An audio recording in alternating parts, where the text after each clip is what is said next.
Intan Rahmawati dengan NPM 19220733 dari program studi kebidanan S1 semester 3 Universitas Jenderal Ahmadiyani Yogyakarta. Nah, kali ini saya membuat video mengenai penyuluhan tentang ketidaknyamanan selama kehamilan trimester 2. Tugas ini dibuat untuk memenuhi praktek dalam mata kuliah komunikasi efektif dalam praktek kebidanan. Untuk lebih lanjutnya, mari simak videonya.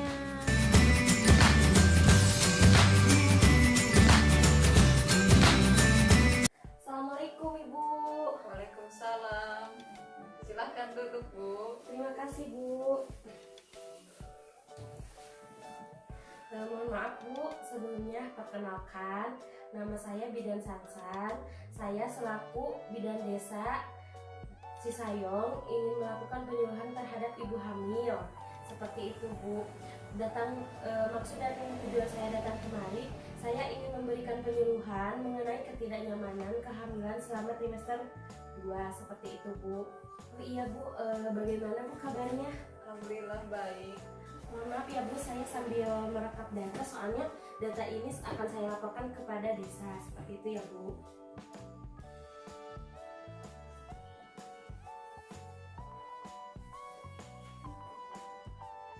Sebelumnya Ibu boleh lihat dulu Ibu sebagai informasi pertama itu.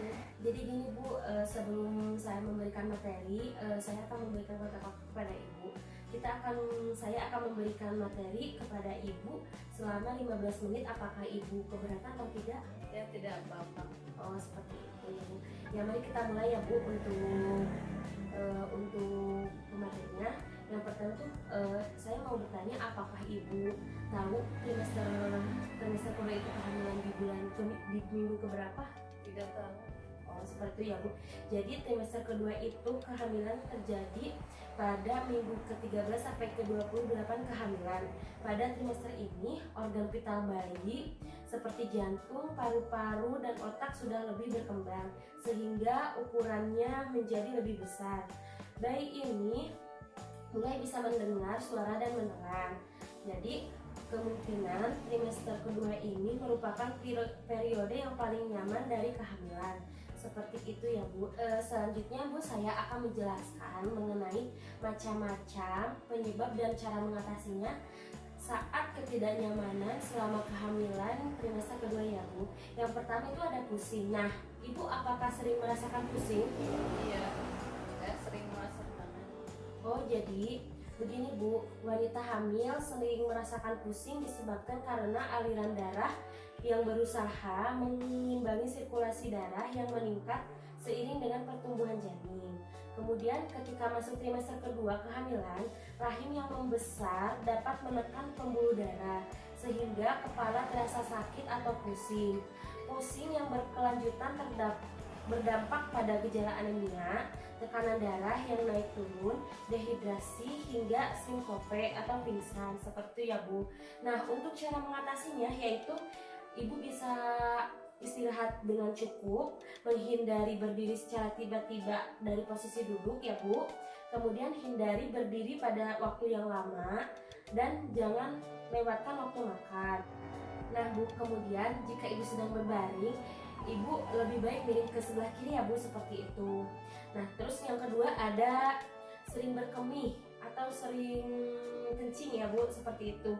Penyebabnya tuh kandung kemih tertekan, perubahan hormonal, dan peningkatan volume darah. Untuk cara mengatasinya yaitu yang pertama menyarankan Ibu untuk banyak minum di siang hari dan mengurangi minum pada malam hari. Terus ada menyarankan Ibu untuk buang air kecil secara teratur dan menghindari penggunaan pakaian ketat ya Bu. Jadi Ibu tuh harus mengurangi memakai pakaian yang sangat ketat ya Bu saat hamil, seperti itu Bu. Kemudian yang ketiga tuh ada nyeri perut bawah. Nah, penyebabnya itu yaitu ketegangan otot, nyeri ligamen bundar, dan ada masalah pencernaan dan sering terjadi kram, seperti itu ya Bu.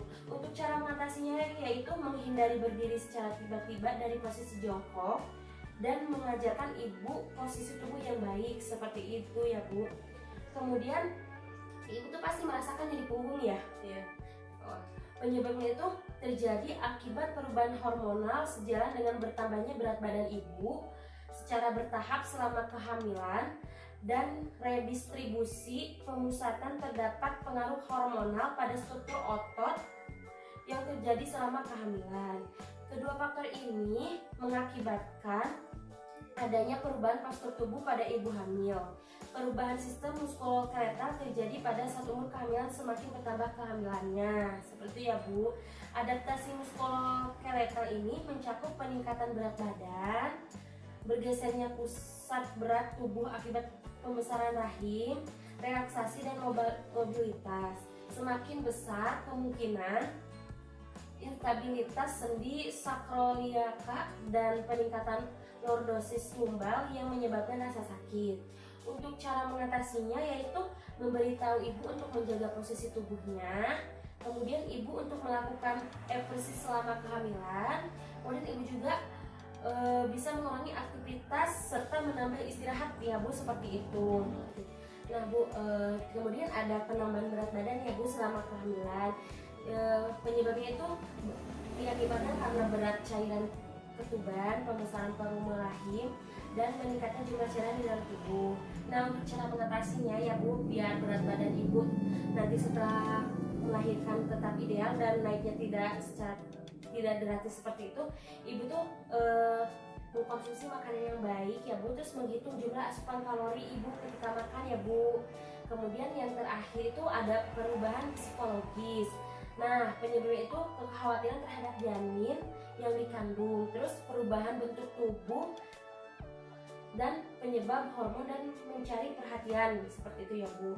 Untuk cara mengatasinya Bu, ibu tuh harus mendapatkan ketenangan gitu dan memberikan informasi yang dibutuhkan oleh ibu, kemudian memberikan motivasi dan dukungan pada ibu, terus melibatkan orang terdekat atau keluarga pada setiap asuhan, seperti ibunya ibu memberi motivasi kepada ibu agar terus menjaga kehamilan ibu ya Bu, seperti itu.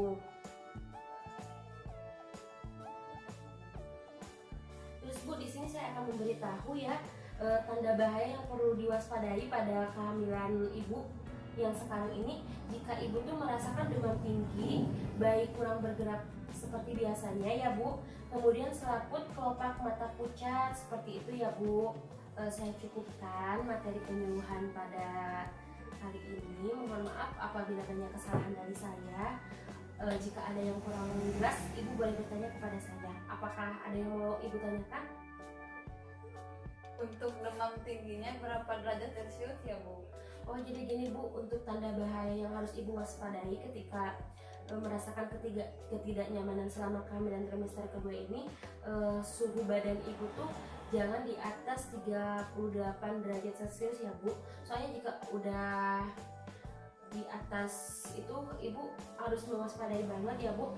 Soalnya dalam kehamilan suhu seperti itu merupakan suatu masalah ya Bu. Demam tinggi dapat merupakan gejala adanya infeksi dalam kehamilan ibu, seperti itu ya Bu. Kemudian ada yang mau ibu tanyakan lagi? Yang bayi yang normal itu berapa kali dalam 1 jam ya Bu? Jadi begini Bu, gerakan janin tidak ada atau kurangnya itu minimal 3 kali dalam 1 jam. Ibu mulai merasakan gerakan bayi selama bulan ke-5 dan bulan ke-6 ya Bu. Jadi bayi itu normalnya itu bergerak dalam 1 jam itu 3 kali seperti itu ya Bu. Jadi begini ya Bu, kesimpulannya tuh macam-macam penyebab sama cara mengatasinya dalam ketidaknyamanan selama kehamilan trimester kedua ini. Yang pertama itu pusing. Nah untuk mengatasinya itu ibu tuh cukup istirahat yang cukup, hindari berdiri pada waktu yang lama.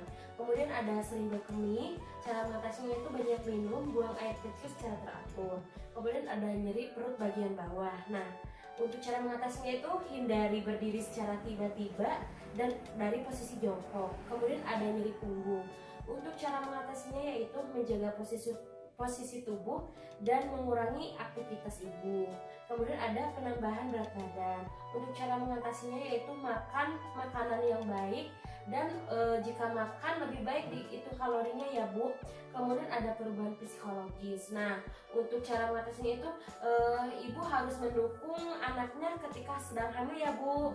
Nah, seperti itu. Terus tanda bahaya yang harus ibu waspadai selama ketidaknyamanan kehamilan trimester 2 ini yaitu demam tinggi, bayi kurang bergerak, dan selaput kelopak mata pucat ya Bu, seperti itu.